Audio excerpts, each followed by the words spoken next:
Who was Sharon Raj, and why does his story matter? In a world where arranged marriages are common, finding true love and choosing your own partner are rare. But that's exactly what Sharon believed he found when he met Greeshma. What he didn't know was that she was a liar, a cheater, and a murderer of the worst kind. Every true crime follower in the world knows the typical murder scenarios. The affair, the spouse who snaps in a moment of rage, the jealous lover who pulls a trigger in heated passion. But sometimes, real evil lurks under a well-rehearsed smile, letting months of deception unfold until the killer finally strikes. This was the cold reality for a 23-year-old Sharon Raj, who never imagined that his own girlfriend Greeshma would slowly and methodically plan his death. Sharon and Greeshma's story might have resembled any young couple's story at first. They met in college, they had fun traveling together, they built a bond that seemed unbreakable. But here's the twist. Greeshma wasn't just keeping secrets, she was living a double life. She was engaged to another man, and she was pretending to love Sharon. And when it became clear that she didn't have the courage to break up with Sharon, she plotted to kill him instead. Welcome to Timeless Mysteries. Please like and subscribe. Today, we look at a story that doesn't take place so close to home. But remember, the criminal mind lurks in every country in the world. This is one of the most shocking stories I've ever seen. The people involved are young and beautiful. They come from good families, and they have dreams and high expectations of building a happy family life of their own. In America, most parents don't handpick a partner for their adult children. There's no formal arranged marriage tradition in mainstream culture. Yet in parts of India, parental involvement and the promise of marrying into a suitable family are still strong. Personally, I think there'd be less divorce if marriages were arranged and the marriage was treated more like a business that you don't want to fail. For Greeshma, the stakes were enormous. Losing her family's approval wasn't just a trivial matter. It could mean losing financial support, social standing, and emotional security. So when her family announced she'd be tying the knot with a military man, someone presumably stable, respected, and able to provide, she didn't openly object. But instead of simply telling her boyfriend Sharon the truth, she feared his reaction would ruin her chance to make her family proud. So she kept it secret. She pretended nothing had changed, and soon she began plotting to erase him from her life permanently. Sharon was a huge complication. He was deeply in love with her, and they had been intimately involved for about a year. If that relationship came to light, her arrangement might fall apart. So she did what any young woman would do. She searched the internet for poisons and ways to make them less detectable. Her ultimate goal? To dispose of Sharon without raising any suspicion. In the imagination of popular culture, poison is known as the subtle killer. It's the basis for countless crime novels and TV episodes because it's both sneaky and horrifying. People can ingest it unwittingly, and it doesn't require a gun or a knife. It's also historically seen as a woman's weapon, the means by which someone can kill without physical strength. Greeshma embraced that stereotype in the most gruesome way possible.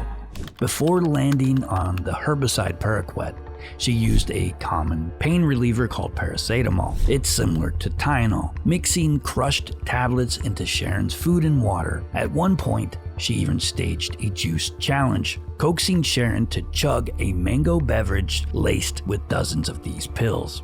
He was suspicious and let it be known in his recording he didn't want to do it. She told him to turn off his camera and insisted, though it probably wouldn't have killed him outright. He was concerned enough to leave most of the drugged beverage unfinished. When that failed, she went back to the drawing board. This time, she consulted her uncle, and her diabolical plan escalated to the next level. She became the villain, tweaking her recipe for murder until it was just right. Eventually, she settled on paraquat, a known organ killer that would guarantee a fatal outcome. On October 14th, 2022, Greeshma invited Sharon to her home in Kerala. Imagine a quiet neighborhood with close-knit families living side by side, where neighbors wouldn't bat an eye at college-age couple hanging out. Greeshma offered Sharon an Ayurvedic concoction, known locally as kashayam. If you don't know what that is, you might picture herbal teas or wellness smoothies, the kind of brew you see at the high-end health food stores. Kashayam is bitter, so Sharon wouldn't be surprised if it tasted funny. He drank it without a second thought. Only Greeshma knew the lethal truth. Paraquat was hidden in that bitter liquid. Paraquat isn't just toxic, it's brutally destructive on the human body. Once consumed, it burns through the digestive tract, ravages internal organs, and causes excruciating pain as the victim's system shuts down. Sharon started vomiting later that night, but the worst was still ahead. Over the next few days, his organs began failing one by one in a slow, agonizing decline that ended with his death on October 25th, 2022. On the 25th of October, Sharon died from multiple organ failure. Before his death, he suspected he had been poisoned by Greeshma and told a friend that she had cheated on him.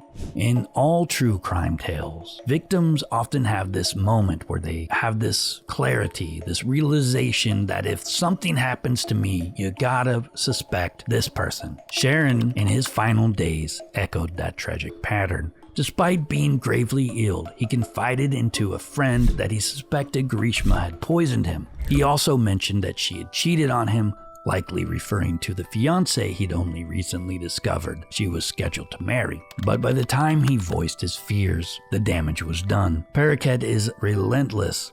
The doctors at T-Para Medical College Hospital couldn't save him. Imagine the torment of lying in a hospital bed. Your body is shutting down, and the dawning horror in your mind that the person you loved the most in the world, who inspired you to work harder and be a better person, had likely orchestrated your pain and your eventual death. Sharon believed they were soulmates. That's the tragedy of this betrayal. Think of the days he lay in the hospital dying before he could fully face that truth.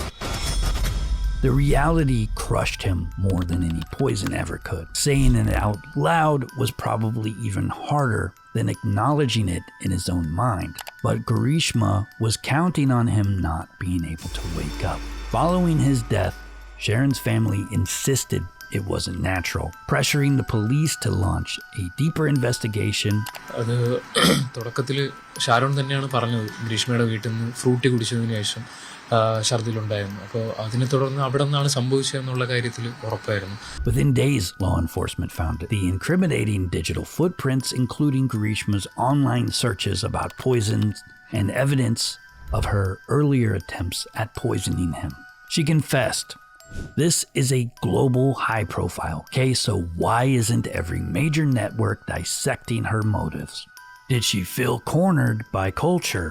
Was she a sociopath, incapable of empathy, or did she simply see no other way to maintain her perfect life? Greeshma's mindset was straightforward, not a matter of guesswork. She systematically planned Sharon's death by starting with the paracetamol and escalating finally to the paraquat. She watched him suffer without remorse and treated the murder as a necessary solution to preserve her upcoming marriage. No cultural or familial pressure excuses this diabolical, calculated violence. In early 2025, the Sessions Court in Nyatikankara sentenced Greeshma to death. Thinking that it was absolutely inconducive with my perspectives and also my thought and thinking, because while I was just going through entire evidence and while arguing the matter before the court of law, in fact I was confident that that would be admitted and accepted by the court, because such a fashion the evidence was tendered in the court. So that was accepted by the court, and the court has literally that has been examined, analyzed, and also at the time when I argued that the highest and the rarest of the rare case category is there in this particular case and capital punishment is to be awarded. a penalty that resonates powerfully in the minds of many. The death penalty in India is rare, but it's just as shrouded in controversy there as it is in the US. Still, the court decided her crime was so heinous, so calculated, that only the harshest possible punishment would suffice. The death sentence is not only about punishing the killer, but about sending a message. If you meticulously plan and execute someone, especially by abusing the trust of a relationship, society reserves its most extreme lethal measure just for you. The calculated poisoning over many months is particularly chilling because it demands a calm, sustained intent, a far cry from spur-of-the-moment violence. As for final moments of suspicion, Sharon's last-minute realization that the person he loved did this to him adds a layer of heartbreak recognized in many domestic crime stories. Finally, familial complicity comes into play as Greeshma's uncle and mother help destroy evidence, echoing the phenomenon of enablers who defend a murderer within the family rather than expose them. The Greeshma-Sharon story is a universally disturbing parable about how far someone might go to maintain their perceived identity. Trust and love are something we all seek in others. This is what happens when you share your joys, secrets, and vulnerabilities with a person who methodically plots your death. I've said this many times.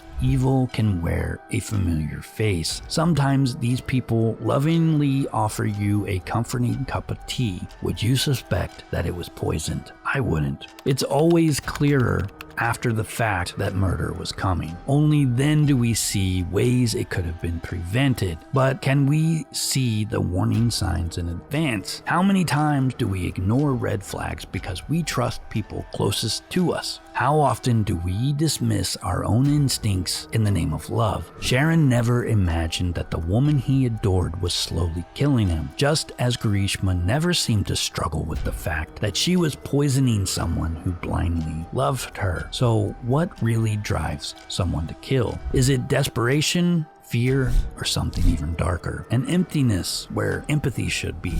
Next up, 3 killers, 1 basic motive. Find out what truly pushes a person to commit the ultimate crime: murder. As always, be kind, stay vigilant, and never stop questioning the truth. I'll see you in the next video.